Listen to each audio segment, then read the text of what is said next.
Matius 8, 1-4. Jika teman-teman sudah mendapatkan bagian Alkitab ini atau teks ini, teman-teman bisa perhatikan Alkitab masing-masing, dan aku akan bacakan bagi kita semua. Bukan seorang yang sakit kusta. Banyak berbondong-bondong mengikuti dia. Maka datanglah seorang yang sakit kusta kepadanya, lalu sujud menyembah dia dan berkata, Tuhan, jika Tuhan mau, Tuhan dapat mentahirkan aku. Lalu Yesus mengulurkan tangannya,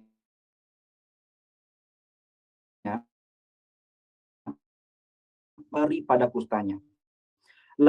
Lalu Yesus berkata kepadanya, ingatlah, jangan engkau memberitakan hal ini kepada siapapun, tetapi pergilah, perlihatkanlah dirimu kepada imam dan persembahkanlah persembahan yang diperintahkan Musa sebagai bukti bagi mereka. Bukan kita saja yang hanya membaca, tapi juga yang mau merenungkannya dan memohon pertolongan Tuhan untuk Tuhan mampukan kita melakukan firman-Nya tiap-tiap hari.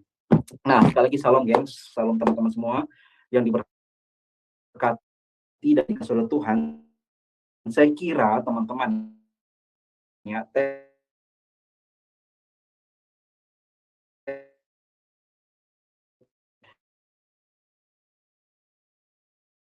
peristiwa orang kusta disembuhkan dan juga Injil Lukas, teman-teman. Nah, jadi ini adalah satu sampai disoroti, teman-teman, sekali lagi oleh intinya di mana, lalu apa yang akan kita ambil dari bagian firman Tuhan ini, lalu kita lihat dalam keadaan kita, atau dalam hal ini, keadaan yang relate, yang mempunyai relevansi dengan keadaan kita. Teman-teman yang diberkati dan dikasihi oleh Tuhan, saya sedikit memberikan pengantar bagi kita tentang keadaan pada zaman itu. Jadi konteksnya nih teman-teman ya, ini Tuhan Yesus lagi khotbah nih kan ya, teman-teman boleh baca dari puncaknya teman-teman di dalam Matius pasal 8, kita perhatikan tadi, setelah Yesus turun dari bukit, orang banyak berbondong-bondong mengikuti dia. Nah, teman-teman, orang-orang di sana yang mengikuti Tuhan Yesus, teman-teman, tentu memiliki banyak motivasi. Ya kan? Banyak hal yang mereka mau lakukan dan banyak tujuan yang mereka mau sampaikan kepada Yesus. Tentu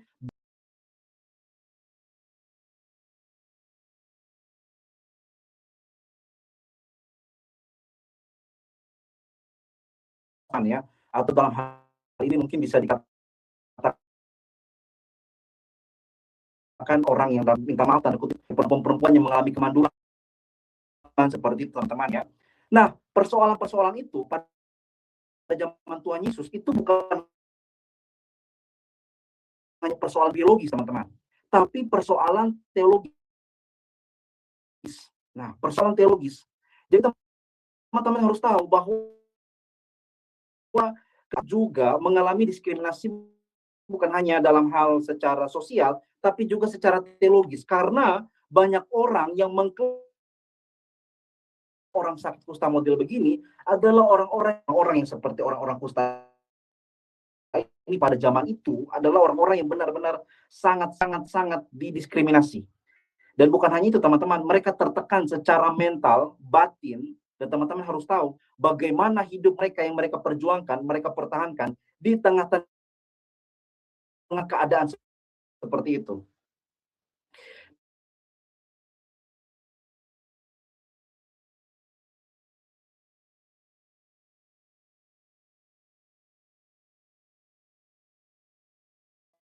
Jadi, kalau teman-teman perhatikan, nanti konteksnya di dalam iman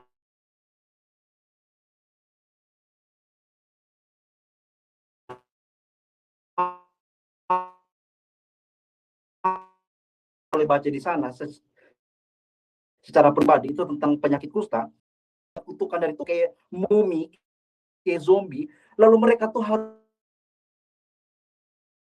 teriak najis. Supaya orang tuh ke-trigger kalau ada mereka di situ. Karena teman-teman, ada tradisi juga yang mengatur kalau sampai apalagi imam-imam yang bersentuhan, yang kena orang-orang yang sakit kusta, maka imam-imam ini harus mentahirkan diri.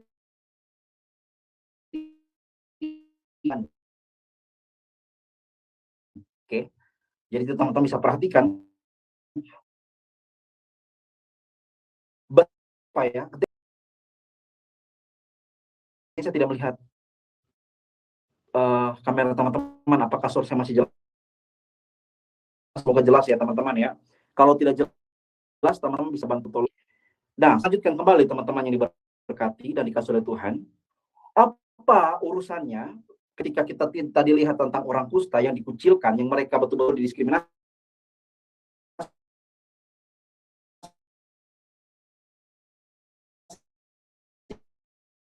Tentu ada masalah itu. Sehingga kalau teman-teman pernah kembali di firman Tuhan yang kita baca, perhatikan ayat pertama-tama dia lakukan adalah apa, teman-teman? Sujud menyembah dia dan berkata, Tuhan, jika Tuhan mau, Tuhan dapat mentahirkan aku. Ini menarik, teman-teman. Saya tadi singgung sedikit ya, tentang keadaan kita yang sangat sulit hari ini. Dan saya tidak tahu bagaimana pergumulan teman-teman. Kalau ya, teman-teman ya, kita boleh sharing, kita boleh menyampaikan berbagai macam pergumulan dan lain sebagainya. Dan tentu dalam semua pergumulan itu yang kita harapkan adalah solusi. Yang kita harapkan adalah jalan keluar. Yang kita harapkan adalah pertolongan Tuhan. Tetapi tahu kata ini ngomong persoalannya, teman-teman, perhatikan, ini sangat menarik karena secara logika mereka tidak bertahan dalam kehidupan seperti itu, kan? Tidak tidak, tapi dia mau datang menyembah kepada Tuhan. Nah, teman-teman tahu bahwa kita semua tahu kita ini punya banyak masalah, teman-teman. Tetapi perlu satu hal yang perlu diingat, bahwa ketika kita datang kepada Tuhan, hal yang paling utama yang harus kita lakukan adalah mau menyembah Dia. Tuhan yang setinggi-tingginya, karena kita tahu bahwa Tuhan Allah sanggup dan mampu untuk menyelesaikan segala sesuatu.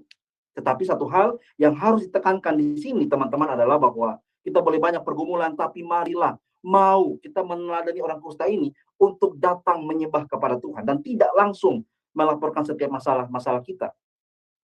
Karena teman-teman tahu bahwa orang-orang akhir-akhir ini bisa menjadikan Tuhan itu seperti apa? Satpol PP, ya kan? Jin Aladin yang tahu doa. Doa itu bersifat bukan hanya kita minta aplikasi. Amin, teman-teman ya. Doa itu menjadi relasi dan komunikasi kita kepada Tuhan. Jadi doa itu tidak selalu kita memohon-mohon dan meminta-minta, tidak selalu seperti itu. Tapi esensi dari doa yang paling benar dan yang paling tepat adalah relasi dengan Tuhan. Adalah komunikasi dengan Tuhan. Kita berbicara dengan Dia. Dan kita juga menjalin relasi dengan Dia. Makanya teman-teman tidak cukup hanya di saat teduh. Teman-teman harus ada, kalau istilah kata dulu zaman SMA sampai sekarang mungkin, namanya HPDT. Hubungan pribadi dengan Tuhan. Hubungan yang intim dengan Tuhan. Karena teman-teman tahu di zaman sekarang, sekali lagi yang saya sudah ingatkan berkali-kali, banyak orang yang berbicara tentang Tuhan, teman-teman. Tapi sedikit orang yang berbicara dengan Tuhan. Amin, teman-teman ya. Semua orang tuh mau tampil, kayak Koref tadi sampaikan, ya kan? Mau tampil, kita membutuhkan validasi dan pengakuan. Tapi satu hal yang menjadi inti adalah apakah pemberitaan kita tentang Yesus, kita sering bicara dengan Dia atau tidak secara pribadi. Makanya teman-teman, saya mau bagi sedikit cerita nih ya. Dulu waktu zaman SMA, aku dulu mungkin teman-teman yang dari NTT atau dari Kupang khususnya tahu ada satu SMA yang cukup terkenal di Kupang. Dia dekat KFC ya, teman-teman ya. Nah, pokoknya itu sekolah cukup favorit. Jadi di itu sekolah tuh teman-teman banyak orang yang daftar ke sekolah itu. Jadi tidak dihindarkan orang-orang dari luar NTT, orang-orang dari ya luar pulau, itu semua mau numpuk di sekolah ini. Jadi kan sekolah favorit, banyak orang-orang hebat, orang-orang terkenal, dan ya secara face banyak yang cantik-cantik, banyak yang satu teman saya, teman-teman ya. Teman saya yang dari jauh pedalaman datang sekolah, dan puji Tuhan dia masuk di SMA. Lalu teman-teman tahu tuh hal yang cukup menggelitik, dan waktu itu saya lucu. Dia bilang gini, "Yer, kenapa tuh masuk nih teman-teman ya? Ini kita baru masuk teman-teman, mau di ospek, tapi karena ada kakak 12 IPA 1, mungkin karena dia OSIS, ada di situ. Lalu teman saya itu bilang ke saya kayak gini, iya, ada kakak satu cantik sekali, ya, dia cari tahu adalah 12 IPA 1. Dia bukan hanya sekedar suka teman-teman, tapi dia memiliki motivasi dan niat untuk kalau bisa menjadi pacarnya, dan lebih jauh daripada itu untuk menikahinya. Bayangkan, ini baru masuk sekolah teman-teman, lihat kakak-kakak mau pacari dan mau nikahi. Nah teman-teman tahu, ketika saya ingin bertanya, karena kita baru masuk, tahu tidak namanya siapa? Dia tidak tahu namanya. Kerja di mana orang tuanya tahu tidak? Tidak tahu. Nah, lulus terus tinggal di mana tahu nggak? Nggak tahu. Dia tidak tahu apa-apa tentang si kakak ini, tapi yang dia tahu dia mau pacari kakak ini dan mau nikahi kakak ini. Ini gila atau cinta? Saya agak lucu teman-teman, karena ini kita baru masuk, tidak kenal ini kakak, tiba-tiba dia mempunyai motivasi seperti itu. Yang ingin saya garis bawahi dan saya tarik kepada kehidupan kita, kita juga seperti itu. Bahwa banyak yang di antara kita bisa mengatakan dengan gamblang, dengan lantang, I love Jesus. Saya mencintai Tuhan. Ya kan? Tapi sudahkah kita membaca surat cintanya Alkitab setiap hari? Sudahkah kita terus mengetahui teman-teman apa yang Tuhan mau dalam kehidupan kita untuk kita lakukan? Atau teman-teman yang diberkati, yang namanya cinta itu pasti mengenal. Yang namanya mengenal itu lebih dari tahu. Contoh, ketika saya katakan saya tahu Kak siapa ya, Kak Santi contohnya. Saya tahu Kak Santi, tapi Kak Santi sendiri tidak tahu saya. Itu bukan mengenal, karena kita saling tahu. Semua tahu Pak Prabowo, ya kan? Tahu. Semua tahu Pak Jokowi, tahu ya kan? Tapi Pak Jokowi tahu kita atau tidak? Nah, tidak. Berarti tidak mengenal. Mengenal itu adalah relasi hubungan yang begitu dekat dan kuat, di mana di antara kedua belah itu saling tahu satu sama lain. Jadi, contohnya, kalau di sini ada Karini, ya kan? Karini itu contohnya, kalau misalkan Karini itu udah tahu mau cari nasi babi contohnya. Contoh ya. Bahkan teman-teman yang diberkati, ukuran sepatu Karini itu saya tahu gitu. Kenapa? Itu karena tahu betul. Ya kan? Atau contoh di sininya Kadiki, ya kan? Kadiki kalau udah goyang-goyang kepala tuh udah tahu tuh maksudnya apa. Karena kenal gitu, maksudnya tahu. Teman-teman yang diberkati, kita juga seperti itu, bahwa pengenalan di sini teman-teman itu bukan hanya berbicara bahwa kita cuma tahu doang, tapi kita juga merasakannya dan mengalaminya. Makanya teman-teman yang diberkati dan dicintai oleh Tuhan Yesus Kristus pada malam hari ini, please untuk jangan hanya tahu Tuhan di otak teman-teman, tapi mari kita alami, mari kita merasakannya. Amin teman-teman yang diberkati. Karena sekali lagi seperti yang saya katakan tadi, ketika orang kusta, walaupun di berbagai macam pergumulan, tapi dia mempunyai penghargaan, penghormatan yang tertinggi kepada Tuhan Yesus. Sehingga yang pertama-tama yang dia lakukan adalah apa? Kita perhatikan, dia sujud dan menyembah. Bahkan teman-teman tahu, dia tidak langsung minta, tetapi dia butuh konfirmasi dari Tuhan. Konfirmasinya apa? Perhatikan. Dia bilang apa? Dia berkata, Tuhan, jika Tuhan mau, Tuhan dapat mentahirkan aku. Teman-teman yang diberkati dan dikasih oleh Tuhan, ini menarik sekali.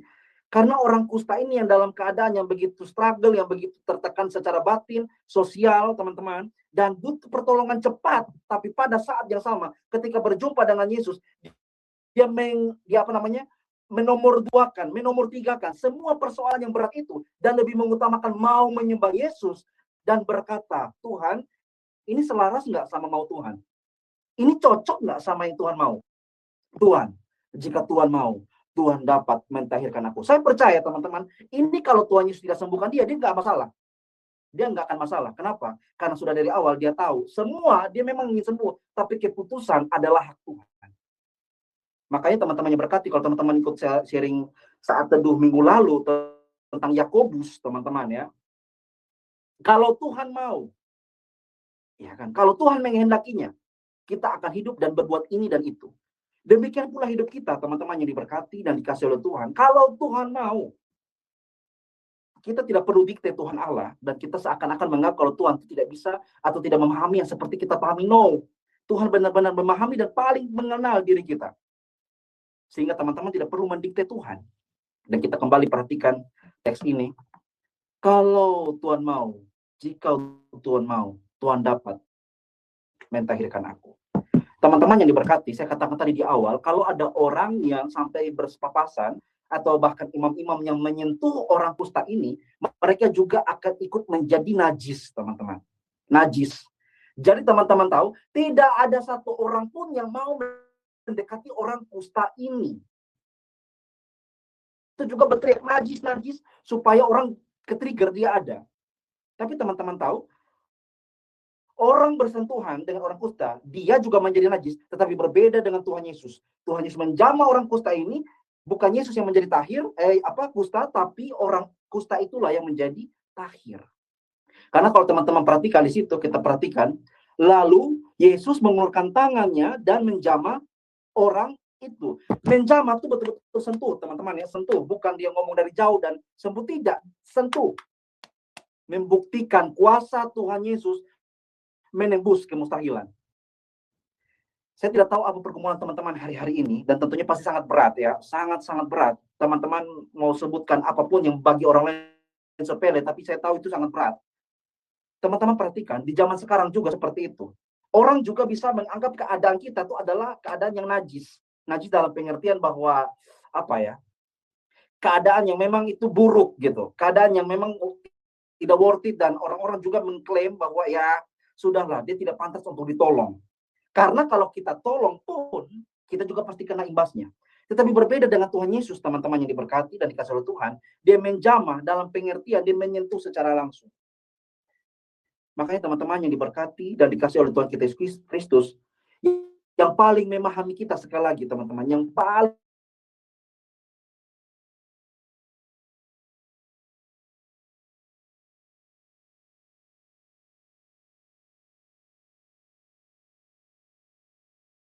benar-benar menginta, tetapi esensi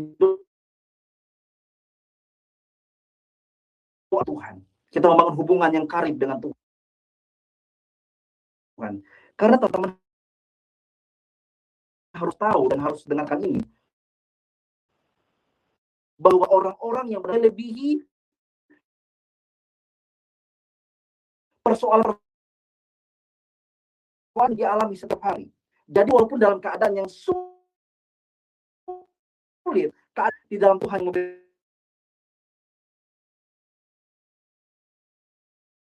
dengan kekuatan, karena dia melekat kepada Tuhan. Dia melekat dengan pokok anggur itu, teman-teman. Sehingga kita bisa berbuat banyak. Kalau di luar Tuhan, kita tidak bisa berbuat segala sesuatu. Makanya teman-teman tahu, kalau kita sudah susah, tolong untuk berdoa. Amin, teman-teman ya. Banyak orang sudah susah nih, sudah mau mati nih ya kan, tapi tidak mau berdoa. Itu saya heran, setengah mati. Sudah susah, sudah setengah mati, sudah tahu sulit, sudah tahu bikin salah dan bikin dosa, kenapa tidak mau datang kepada Tuhan dan mohon ampun? Ya kan? Kenapa? Karena sekali lagi teman-teman yang diberkati, untuk datang orang lain bisa mengatakan kita najis. Tapi berbeda ketika kita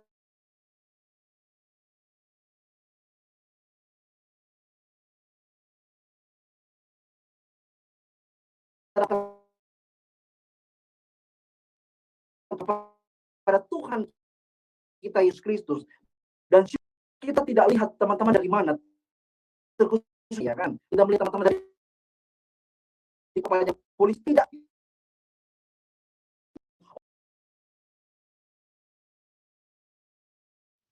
Ini amazing grace, teman-teman, anugerah yang mau rela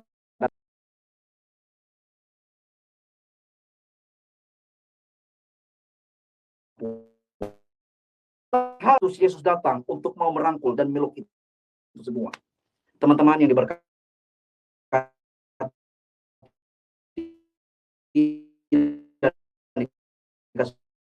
Tuhan, terima kasih banyak. Saya sedikit beri kesaksian, teman-teman. Saya secara pribadi juga, teman-teman, ketika boleh ada melayani, ya kan, teman-teman, saya ini lebih baik daripada teman-teman.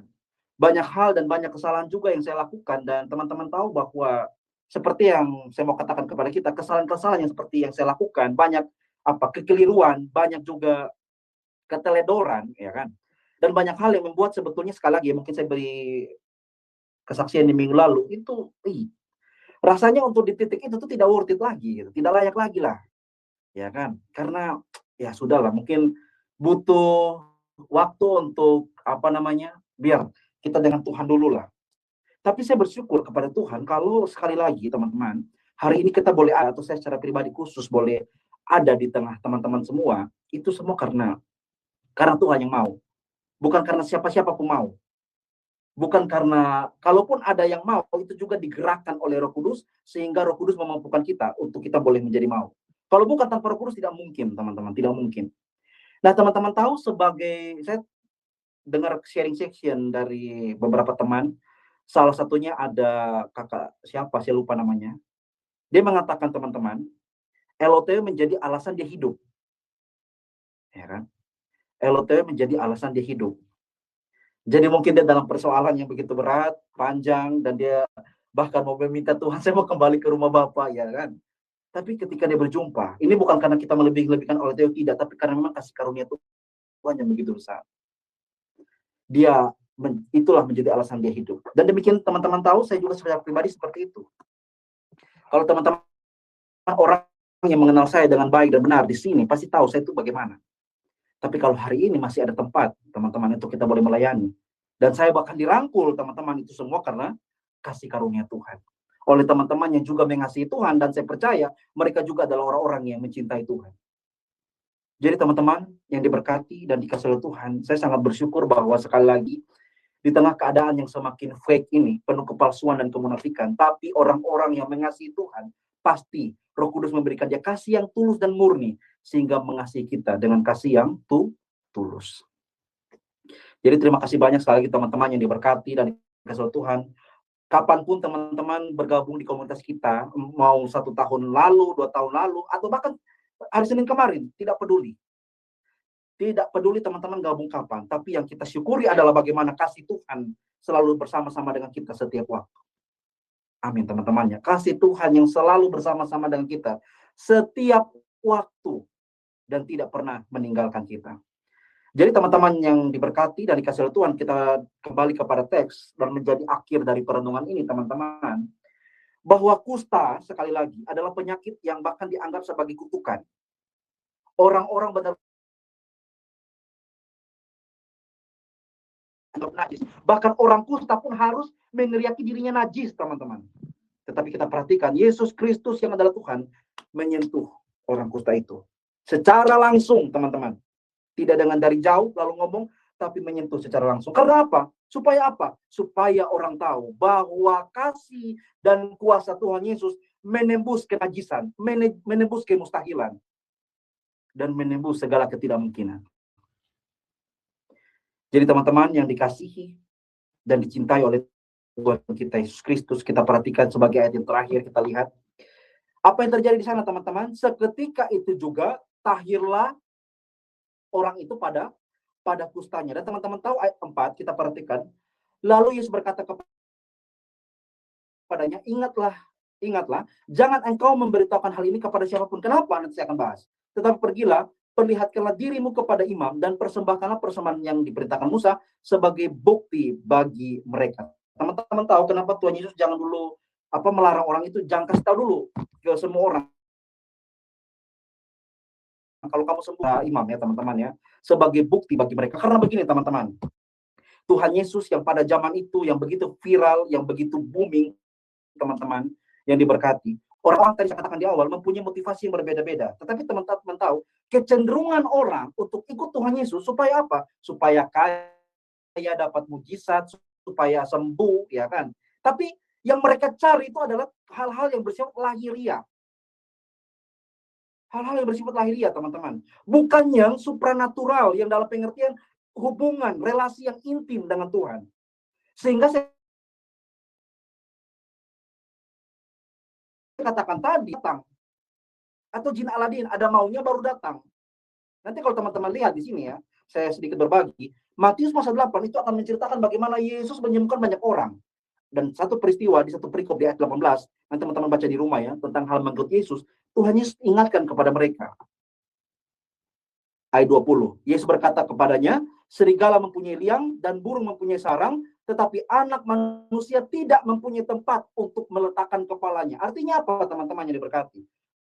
Bahwa kalau kamu mau ikut aku supaya kamu kaya atau apa, supaya kamu dapat mujizat doang, kamu cek serigala.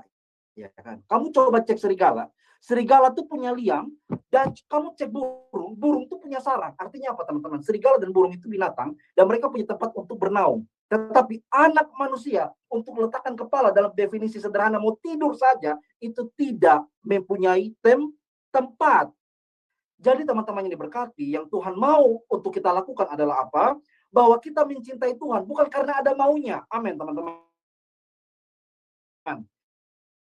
Kita mencintai paling utama Tuhan sudah berikan kepada kita, yaitu nyawanya sebagai tebusan atas setiap dosa dan kesalahan kita, sehingga kita yang tidak layak, tidak worth it, boleh menjadi layak dan boleh berseru ya Aba, ya Bapa. Itu karena darah Tuhan Yesus.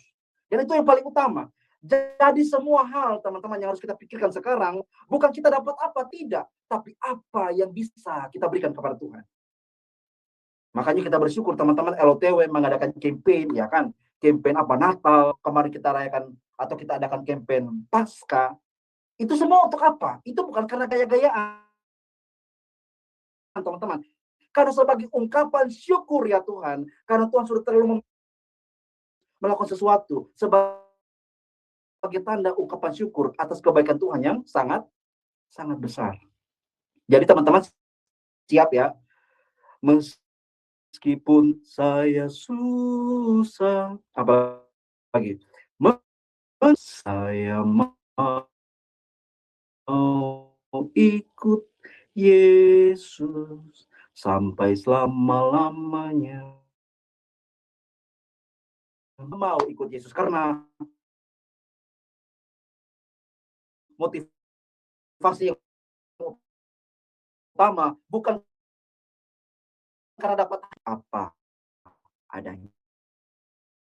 Biarlah teman-teman firman Tuhan yang saya bagikan yang sederhana ini boleh menolong kita tetap semangat teman-teman ya di tengah-tengah sekali lagi yang paling peduli, dan Tuhan tidak akan pernah meninggalkan kita.